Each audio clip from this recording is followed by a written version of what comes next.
नमस्कार, मैं सुमित उपाध्याय, प्रबंध संपादक वीथिका ई पत्रिका। वीथिका ई पत्रिका पिछले कुछ दिनों से लगातार भारत की संस्कृति, भाषा, साहित्य, कला, विज्ञान पर कार्य कर रही है। ऐसे में इस कड़ी को आगे बढ़ाते हुए आज हम भाषा के भाषा कह लीजिए कि भाषा के संबंध में लोगों के मन में जो शंकाएं हैं, जो प्रश्न हैं, उनके समाधान हेतु एक नई श्रृंखला शुरू करने जा रहे हैं। हमारे साथ हैं professor doctor Ramesh Pandey sir. आप भाषा के गंभीर अध्येता हैं, वर्तमान में DCSK PG कॉलेज में आचार्य हैं। आपकी अभी तक कुल 16 पुस्तकें प्रकाशित हो चुकी हैं, जिनमें भाषा के ऊपर हिंदी भाषा की संरचना, हिंदी भाषा के आयाम, प्रयोजनमूलक हिंदी, अनुवाद एक परिचय आदि हैं। सर, आपका स्वागत है वीथिका पत्रिका में। सर, लोगों में भाषा को लेके अलग अलग अवधारणाएं मौजूद हैं। सामान्यतः हम कहते हैं कि भाषा विचारों को प्रकट करने का एक माध्यम है। वो ये भी कहते हैं कि भाषा हमारे अपना प्रतिबिंब है। सर, तो ऐसे में ये जो अलग अलग बातें लोगों में फैली हैं, जो धारणाएं हैं, इन सबको समेटते हुए अगर हम बात करें तो भाषा क्या है, भाषा को समझने की दृष्टि क्या हो सर?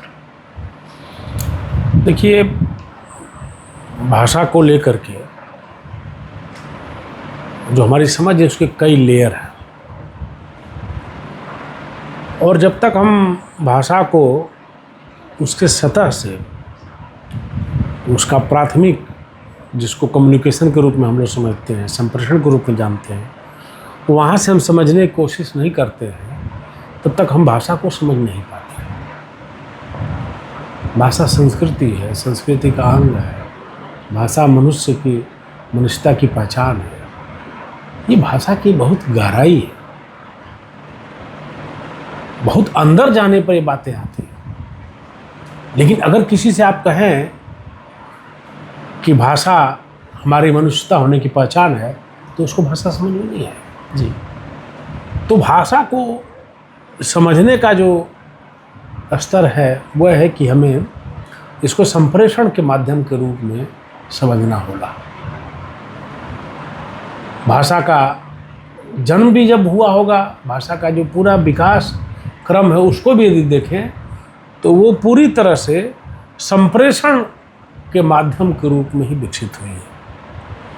और जो भाषा या जब भाषा संप्रेषण करने में अक्षम होती है, तो वहीं भाषा का स्वरूप नष्ट हो जाता है, या भाषा का स्वरूप हमको मिलता ही नहीं। तो भाषा को यदि समझना है तो उसका जो प्राथमिक स्तर है उसको लेमैन के रूप में यदि कहें तो सामान्य एक दूसरे से संवाद में विचारों के, भावों के, तथ्यों के, सूचनाओं के संप्रेषण में वो एक माध्यम के रूप में प्रयोग की जाती है। तो भाषा को हमको संप्रेषण के माध्यम के रूप में समझना होगा, जिसमें जो भाव, विचार, दृश्य, सूचना हमारे अंदर है, वही भाव, विचार, दृश्य, सूचना हम अपने सामने वाले को संप्रेषित करना चाहते हैं। और उसको संप्रेषण करने में जिस व्यक्ति को जितनी अधिक सफलता मिलती है, उसकी भाषा उतनी अच्छी मानी जाती है, या कहें कि वो भाषा का उपयोग कर पाता है, भाषा माध्यम के माध्यम से संप्रेषण कर पाता है। सर, भाषा को लेके अलग अलग पूर्वाग्रह भी लोगों के मन में है। इन पूर्वाग्रहों से, ये पूर्वाग्रह मूल रूप से क्या हैं, और अगर है तो क्या इन पूर्वाग्रहों से भाषा का विकास भी अवरुद्ध होता है? बहुत बढ़िया प्रश्न है, और मैंने इस पर काम भी थोड़ा सा किया है। भाषा को लेकर के हमारे मन में कई तरह के पूर्वाग्रह हैं। वो पूर्वाग्रह भ्रांतियों के रूप में भी आ जाती है।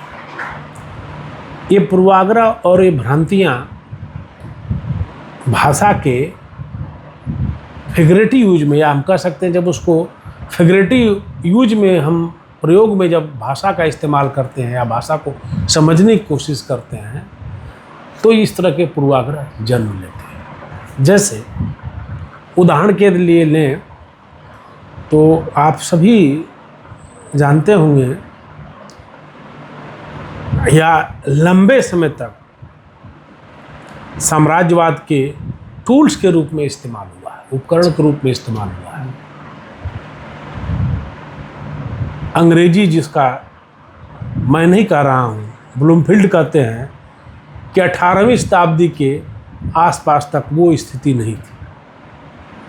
मतलब वो कहते हैं कि 400, 500, 600 वर्षों का इसका इतिहास है। ये ब्लूमफील्ड कर रहा है, मैं नहीं कर रहा हूँ, उनकी लैंग्वेज पुस्तक में उसका उल्लेख है। उस भाषा में ऐसी क्षमता आ जाती है कि विज्ञान को वो अभिव्यक्त कर देती है। और हमारी भाषा, अगर सिर्फ आप हिंदी को ही लें तो इसका इतिहास कम से कम 1000 वर्ष पुराना है जी। और यदि सीमा को विस्तार करें तो 1300-1400 वर्ष पुराना जाता है। जिसको खड़ी बोली भी पहले लोग कहते थे, हम लोग हिंदी के रूप में जानते हैं। इसका इतना पुराना इतिहास है, फिर भी 200 वर्षों तक हम ये मान के चलते रहे कि विज्ञान की भाषा नहीं हो सकती है। और आज 21वीं सदी में हम प्रवेश कर चुके हैं। पूरी दुनिया टेक्नोलॉजी से खेल रही है, हम एआई के युग में आ गए हैं। और आज भी हम अपने शिक्षा के माध्यम के रूप में अपनी हिंदी भाषा को, अपनी भारतीय भाषाओं को हम नहीं ला सके, सिर्फ इस पूर्वाग्रह के कारण कि हमारे अंदर ये भावना है, या हमारे अंदर पूर्वाग्रह जो साम्राज्यवादी जो कॉलोनियल अप्रोच है उसने बैठा दिया कि नहीं, विज्ञान की पढ़ाई हम अंग्रेजी में ही कर सकते हैं, भारतीय भाषाओं में नहीं कर सकते। तो जो पूर्वाग्रह होते भाषा को लेकर के, ये पूर्वाग्रह भाषा के विकास में भी बाधित होते हैं। और जब कोई पूर्वाग्रह भाषा के विकास में बाधित होता है तो वही पूर्वाग्रह उस समाज, उस भाषाभाषी समाज के विकास में भी बाधित होता है। इसीलिए यदि हम व्यंजना शब्द शक्ति का इस्तेमाल करें तो हम कह सकते हैं कि भाषा के विकास के साथ साथ मनुष्यता के, उसके समाज के विकास का पहलू भी जुड़ जाता है। तो पूर्वाग्रह से तो निश्चित तौर से भाषाओं का विकास पूरी तरह से प्रभावित होता है। सर, इसी जो पूर्वाग्रह फैले हुए हैं, इन्हीं को थोड़ा सा आगे बढ़ाते हैं। सर, अलग अलग भाषाएं हैं या भाषाओं का अलग अलग जो यूज़ है, कि जैसे आपने कहा कि एक दिमाग में बैठाया गया कि नहीं, अगर आपको साइंस पढ़ना है तो इंग्लिश में कर सकते हैं। उसके पहले ये था कि नहीं, अगर आपको मेडिकल साइंस पढ़ना है तो आपको एटलीस्ट ग्रीक लैटिन पे कमांड होना चाहिए। तो पढ़ाया जाता था, वो रटने के लेवल तक आ जाता था अंत में। सर, क्या जब हम लिटरेचर के पॉइंट ऑफ व्यू पे आते हैं, क्योंकि भारत में एक लंबा समय तक ऐसा रहा, आज भी एक बड़ा ब्लेम लिटरेचर का, पिक्चर जो मूवीज़ हैं, जो नॉवेल्स हैं, सबसे बड़ा उनका कैनवस है। और हमारे दिमाग में बैठा हुआ है कि जो यूरोपियन मूवीज़ आती हैं, यूरोपियन कहानियाँ आ रही हैं, उनका अगर हम कोई तैयार कर रहे हैं अपने यहाँ, अपने उसका कोई रूप अपनी भाषा में तैयार कर रहे हैं तो वो बेटर है। इवन इंग्लिश वाला तो और भी बेटर है। ये आज भी चल रहा है। तो क्या सामान्य भाषा और साहित्यिक भाषा को हम अलग अलग कर सकते हैं? देखिए, 2 प्रश्न है। सामान्य भाषा और साहित्यिक भाषा का प्रश्न एक अलग प्रश्न है। जी। ये जो आपने प्रश्न किया कि अभी भी जो चल रहा है कि जो पश्चिम से आता है, जी सर, वही श्रेष्ठ होता है। मैं एक प्रश्न कर रहा हूँ कि हम श्रेष्ठ किसको मानेंगे? जिसको लोकप्रियता हासिल है, लोग जिसको पसंद करते हैं उसको मानेंगे, या जिसको एलीट क्लास, एक सीमित वर्ग पसंद करता है, जिसके पास बहुत अधिक धन संपदा है, वो धन खर्च कर सकता है जी, उसको मानेंगे? तो यदि आप एलीट क्लास को मानते हैं, एक ऐसे वर्ग को जो गिनती के 1-2% है या उससे भी कम होगा, तो अब आप एक कह सकते हैं कि जो पश्चिम के अनुवाद के रूप में साहित्य आया या पश्चिम पैटर्न पर जो साहित्य है, वो उसको आप प्राथमिकता दे सकते हैं। लेकिन यदि लोकप्रियता के आयाम पर आप देखें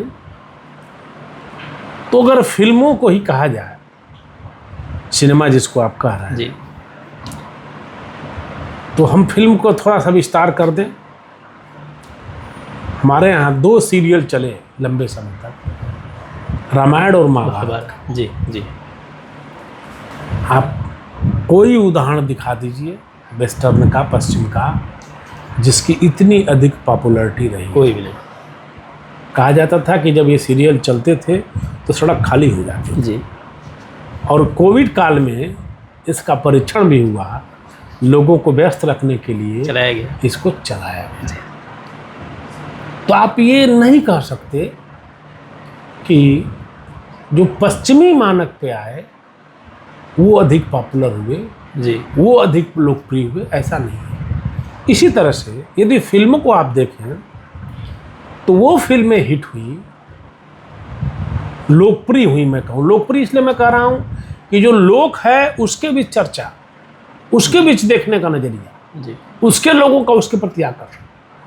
तो जितनी भी फिल्में लोकप्रिय हुई उनको आप देखेंगे कि जो हमारे लोक जीवन से हुई, जो हमारे आम दैनिक जीवन में पारिवारिक मूल्यों को लेकर चलने वाली फिल्में, जो हमारे राष्ट्रीयता को लेकर के चलने वाली फिल्में, वो सबसे अधिक पॉपुलर, और वो सब के सब अपने देश से जुड़ी हुई है। इसी तरह से जो हमारे आख्यानकों को, हमारी कथाओं को लेकर जो फिल्में बनी, वो लोगों में अधिक पॉपुलर हुई बनस्पति उनके जो पश्चिम से बन गया। आप इसके उदाहरण के रूप में देख सकते हैं कि जो दक्षिण भारत के तमाम भाषाओं के फिल्म उद्योग को देखें तो उन फिल्म उद्योगों के वो फिल्में सबसे अधिक पॉपुलर हुई जो हमारे यहाँ के राजतंत्र को लेकर के, हमारे यहाँ के सामाजिक व्यवस्था को लेकर, मूल्यों पर, हमारे यहाँ के भारतीय मूल्यों पर, अपने देश की जो कह सकते हैं कि जो हमारे यहाँ कृषि का मॉडल रहा है, जो विज्ञान का मॉडल रहा है, जी जो राजतंत्र का मॉडल रहा है, तो उसको लेकर के जो फिल्में गई वो अधिक हिट हुई। तो अगर तथ्यों के आधार पर बात किया जाए तो ऐसा नहीं है कि पश्चिम के आधार पर। हाँ, ये मैं जरूर कहता हूँ कि एक इलीट क्लास है जी, और उसको इलीट भी मैं नहीं कहना चाहूँगा, हम कहूँगा एक ऐसा विशेष खास मतलब स्टीरियोटाइप्ड क्लास है एक, जो उसको देखता है, वो भले न समझता हो लेकिन वो देखता है। जी, मैं दिल्ली यूनिवर्सिटी में पढ़ा हूँ, मैं जानता हूँ, मेरे कई मित्र, मैंने पूछा भी इसको देखने में क्या मिलता है, कुछ समझ में आता है? तो कहते हैं समझने की जरूरत है, केवल देखने की जरूरत है। तो ऐसा एक इलीट क्लास को मान सकते हैं, लेकिन आम जनता में वो कतई लोकप्रिय नहीं है। दूसरा जो आपका प्रश्न था सामान्य भाषा और साहित्यिक भाषा, देखिए भाषा का तो लेयर एकदम सामान्य है, संप्रेषण करना। जो भाषा आम बोलचाल में सूचनाओं के लिए प्रयोग की जाती है उसको आम बोलचाल की भाषा कहते हैं। दैनिक जीवन में जो अभिधा प्रधान भाषा है, जिसमें अभिधा शब्द शक्ति का सबसे अधिक प्रयोग होता है, जो सूचनाएं देने वाली होती हैं, उनको सामान्य भाषा के रूप में हम कहते हैं।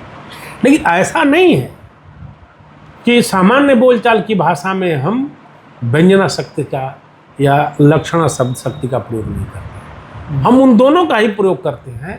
और जो इन दोनों का प्रयोग करता है उसको वाक्पटु भी माना गया है।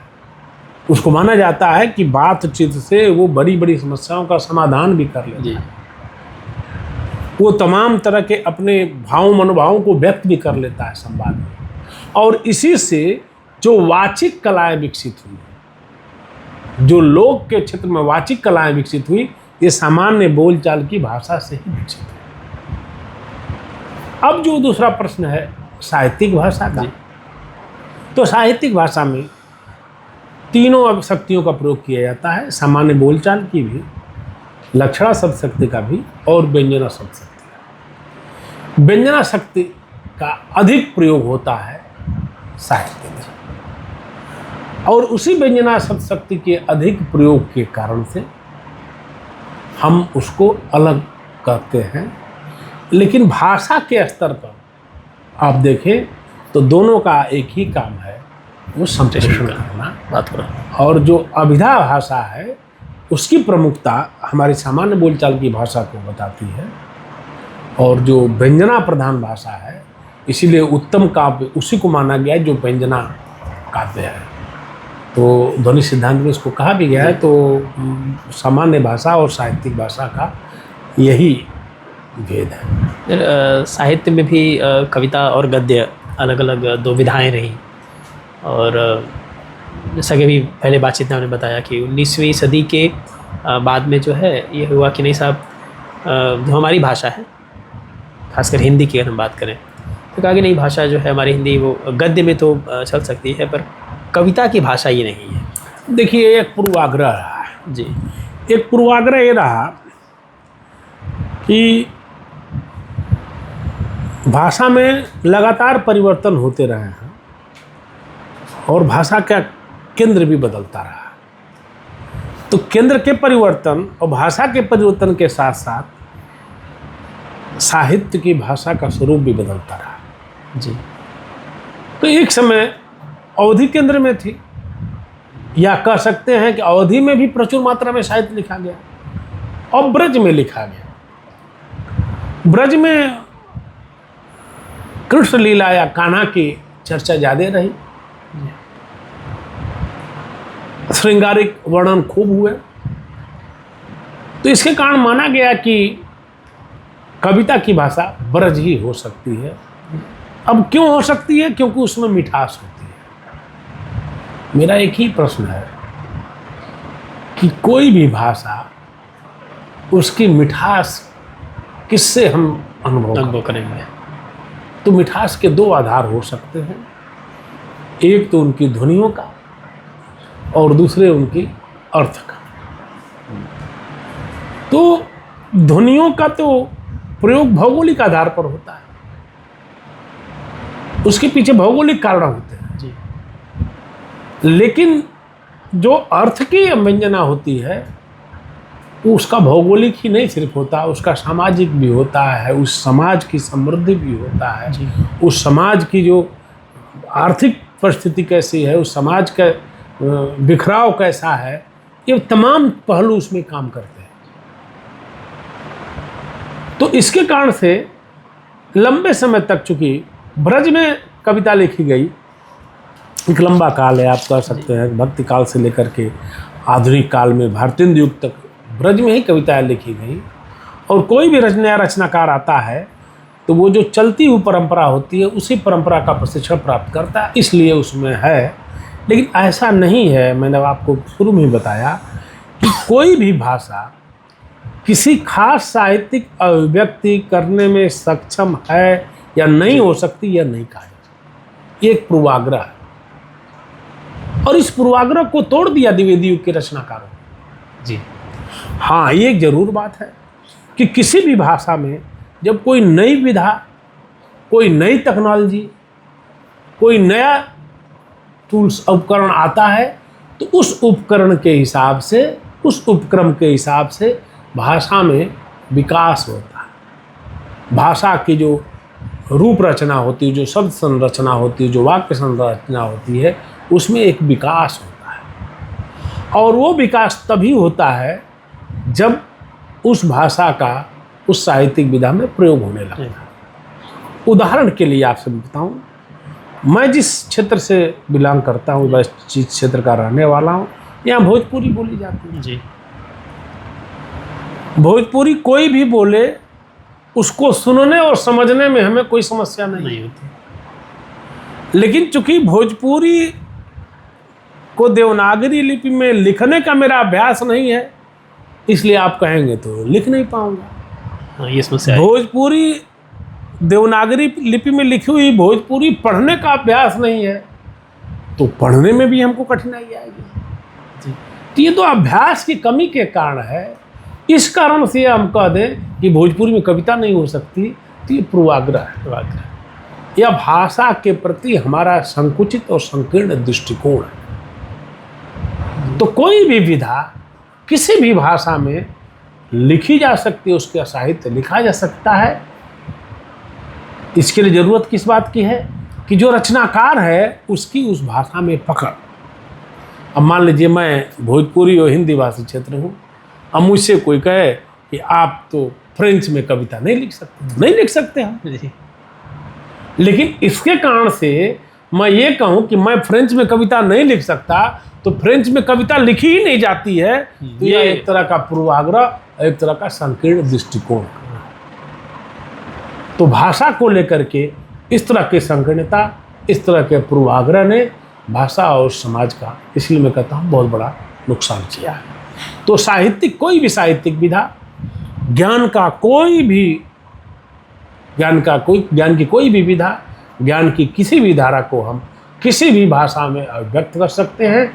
भाषा की क्षमता का पता उसके अभिव्यक्ति से लगता है, और जैसे जैसे भाषा में कोई विधा, कोई ज्ञान अभिव्यक्त होता जाता है, वैसे वैसे भाषा और अधिक समृद्ध होती जाती है। जी सर, आज का अंतिम प्रश्न है, भाषा को परिवर्तनशील माना गया है, तो क्या जो नवाचार हो रहे हैं इनके लिए भाषा में कोई स्पेस है, कोई जगह है? बहुत बढ़िया प्रश्न है ये। हम लोग जब भाषा पढ़ाते हैं तो उसमें कहते हैं चिर परिवर्तनशील है जी। यानी अभी जो भाषा है आने वाले 1 घंटे के बाद बदल जाएगी। अब प्रश्न यह है कि ये परिवर्तन नहीं देता है। तो न दिखाई देने का कारण यह है कि अभी जिस भाषा का हमने प्रयोग किया, 1 घंटे बाद जिस भाषा का हम प्रयोग कर रहे हैं, समय कम है, तो कम समय में कम परिवर्तन, तो बहुत हल्का सा परिवर्तन हमें नहीं दिखता। लेकिन जब समय का फलक बड़ा होता है तो परिवर्तन दिखने लगता है। ये परिवर्तन आता कैसे है? भाषा परिवर्तन को लेकर यदि आप पढ़ेंगे तो एक बड़ी विधा है, एक बड़ा व्यापक आयाम है। इस परिवर्तन के सामाजिक, सांस्कृतिक, भौगोलिक, ऐतिहासिक तमाम तरह के पहलू, इसमें व्यक्ति का भी रोल होता है। अगर एक व्यक्ति है और वो अपने आख्यानों का अध्ययन कर रहा है, अपने वाङ्मय को पढ़ रहा है, तो वाङ्मय को पढ़ते पढ़ते उसके मस्तिष्क में तमाम नई सूचनाएं आ जाती हैं, और जब सूचनाएं आ जाएगी तो भाषा अपने आप बदल जाएगी, नए नए तथ्य आएंगे, भाषा अपने आप बदल जाएगी। एक व्यक्ति अगर किसी दूसरी भाषा का अध्ययन कर रहा है तो उसके बात करने का लहजा बदल जाएगा, वो अपनी बात में उस भाषा को कोट करेगा। आप तमिल साहित्य पढ़ेंगे तो आपको तमिल के जो रचनाकार हैं उनकी अभिव्यक्ति मिलेगी, तमिल के जो वहाँ के जो तमाम उपक्रम हैं, वहाँ के जो सांस्कृतिक तमाम उपादान हैं, वो आपके अभिव्यक्ति में आएंगे। तो भाषा में ये परिवर्तनशीलता चलती है, और भाषा के इस परिवर्तन को हम रोक नहीं पा सकते। भाषा में परिवर्तन जो भाषा का उपयोग करने वाले लोग हैं उनके बौद्धिक परिवर्तन से भी होता है। जितना गहन अध्ययन है उसकी भाषा उतनी ही परिमार्जित रूप में हो रहा है। तो भाषा में निरंतर परिवर्तन होता है, चिर परिवर्तनशील भाषा है। ये भाषा का स्वभाव है, ये भाषा की प्रकृति है, उसका चरित्र है कि उसमें परिवर्तन होता रहेगा। अब जब परिवर्तन होगा तो परिवर्तन में नवाचार के लिए बहुत अधिक स्पेस होता है। ये नवाचार भी क्या है? नवाचार भी परिवर्तन का ही उपकरण है। हम नया कोई प्रयोग करते हैं, वो नया क्यों करते हैं? नया है कैसे? नए को समझे कैसे? तो हम लोग शैली विज्ञान में एक पढ़ते हैं स्टाइलिस्टिक्स में कि सामान्य से विचलन, डेविएशन फ्रॉम द नॉर्म्स, सामान्य से विचलन यही शैली है। ये नवाचार भी क्या है? नवाचार कोई वैक्यूम में नहीं क्रिएट होता है, नवाचार बिना आधार के नहीं होता है। इसी आधार पर सोचने की एक नई दिशा, यही तो नवाचार है।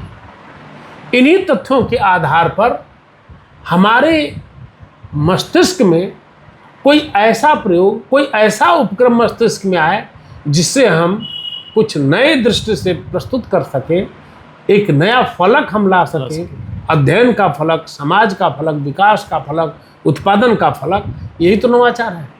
तो नवाचार भाषा का गुण भी कर सकते हैं जी।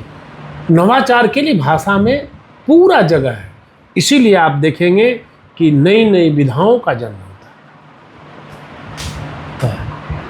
अब काव्य तो सुना था, गद्य भी सुना था, गद्य काव्य गद्य काव्य नहीं आगे। सुना था। जी गद्य काव्य आए, कहानियां आपने सुनी थी, कहानियां बीच के दौर में बड़ी लंबी लंबी कहानियां होने लगी, जी। लघु कथाएं आ गई, बाद में लघु कथाओं को पढ़ना चाह रहे हैं। समय के अनुसार नए नए तरह के नवाचार आ रहे हैं। अब उपन्यास लोग कम पढ़ना चाहते हैं, कहानी उससे कम, और लघु कथाओं को पढ़ने वाले सबसे अधिक लोग हैं। नहीं, उपन्यास सबसे कम, उससे अधिक कहानियों को, कहानियों से अधिक लघु कथाओं को।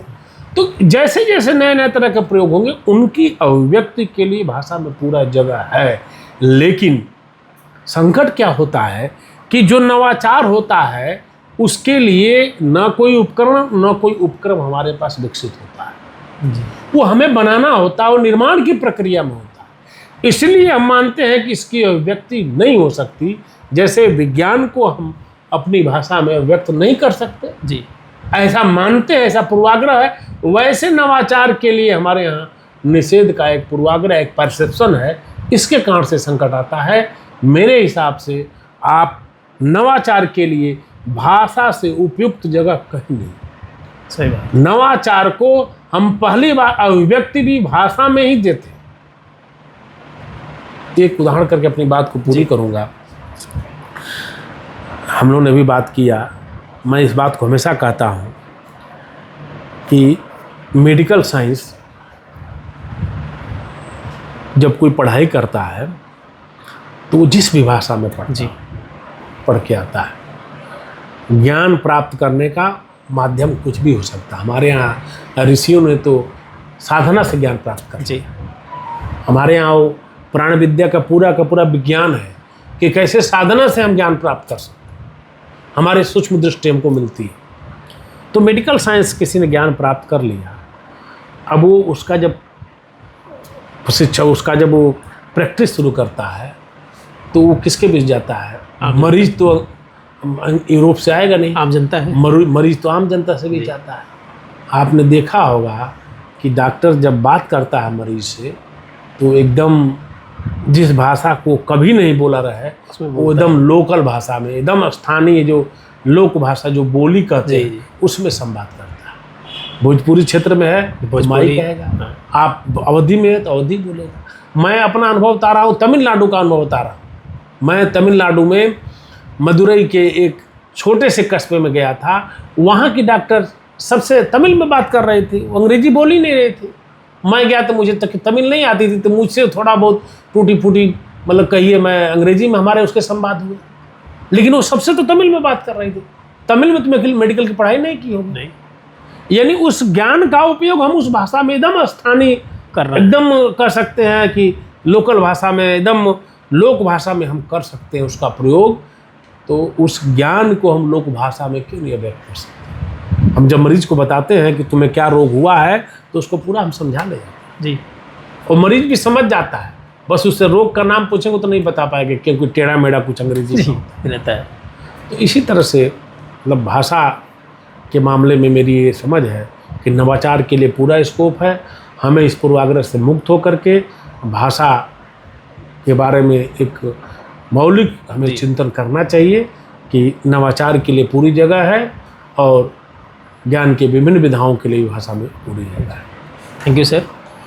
आपने देखा आजकल एक बड़ी चर्चा जो चल रही है कि मेडिकल साइंस और इंजीनियरिंग की किताबों को स्थानीय भाषाओं में लिखा जाए, ये बार बार कहा जा रहा है और इसके विरुद्ध में मत आ रहे हैं कि लोग समझेंगे कैसे।